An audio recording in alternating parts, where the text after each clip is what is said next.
This is how you install a SALTO Geo Cylinder Lock. These are the items that are going to come in the equipment box, aside from this. So we'll just look at each one. This is your Clay IQ. This is the thing that talks with the cloud.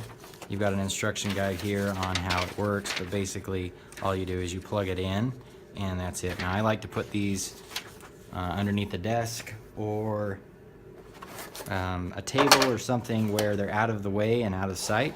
All you'll need is this Clay IQ right here and this out plug. Now it's got a weird little outlet here, so just plug that in, snap it down, and you're good to go. Take off the rubber band, and then we just run this over to an outlet and plug it in. Now once I get this plugged in, it's going to start changing colors, meaning that it's getting ready to connect with the cloud. Once the colors turn pink or purple, that means it's ready to connect. So I plug that in first, make sure it's within 30 feet of the door lock that or the door where we're gonna be mounting the lock, because it needs to be close enough to talk with it. Next thing, let's go ahead and open up this Geo Cylinder and take a look at it. So this is the items that comes with. You do have an instruction guide here. It shows you to install it, mounting it with the beauty ring. That's what this thing is called. This right here is a beauty ring. That's just to make it so it looks nice on the outside of the door, because otherwise it will stick off a little ways and just look bad. So when you open it up, you've got this part, which is the lock, that's what we're actually going to use. So I'll just take this out right here. So we're going to need to use this right here. This little beauty is what we're going to actually install in place of that one usually.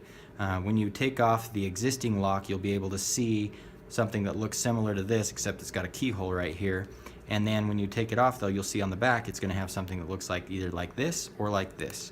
Most of the time it's like this, so I don't know why they come standard with this one on. But you can see here, it's got these two little screws, and they have a very, very small star bit. So it's a T5.5 is the star bit that you use. So you'll need to go get one of those, and then you just put that in. You can take those screws out. Make sure you don't lose those screws, because it only comes with those two, and switch it for that one. The other part of this is actually in order to tighten this onto the existing door. You slip it in, there's a hole right there, that goes in there, and then you can screw this in and it threads onto the existing door. So that's what that's used for. And then very, very importantly, you open this box all the way up and keep going, and then in the very, very, very bottom, there's a tiny, tiny set screw that's in this right here. Now that set screw is what's going to keep people from being able to come up and just take this off, because the set screw is going to go right here in a hole right there that I'll show you in a second. And that, once we're all done with it, we'll put that screw in there, and that will make it so that this cannot just be unscrewed. Okay, so the first thing we're going to need to do is take a picture. I'll just pull this apart right here, and if you look on the inside there, that's for the battery. So you pull that out so that the battery's, you know, making contact, and then take the battery out, and this right here is the MAC number. So you got the MAC number on the inside there. I usually just take a picture with my phone so that then I can put this back together. So you take a picture with your phone, and then you'll have to give us that number so that we can link the two items together. Now we go ahead and put the battery back in, make sure it's polarized the right way, and it will start beeping to tell you that you got it right. Now when we're going to be mounting this back up, now that I've got that MAC number, I can go ahead and install this on there.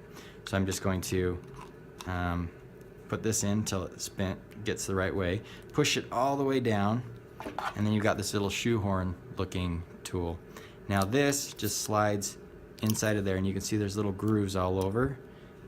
It's got 4 of them that you can use, and these little teeth on this are going to fit into those grooves.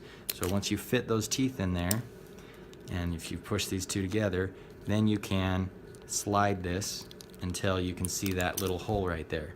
So now that's where I'm going to be putting that little teeny screw inside of there, so then someone can't just come up on the outside of the door and just easily move it like that and then take this right off.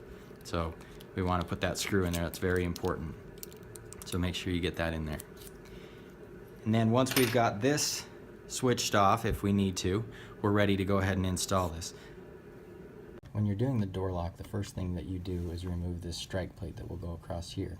Once you do, you'll be able to see two little set screws, one there and one there.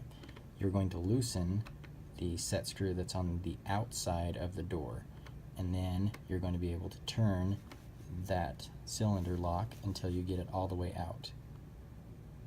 Once it's gone all the way out, then we can put our new one in there using the supplied orange tool that just plugs into the little hole, and then you just tighten it until it's snug. You don't want it to be too tight, and you make sure that the hole is on the top. So when you take the tool off, you'll be able to see the hole at the top. Then you can tighten that little set screw and put the strike plate back on, and you're done.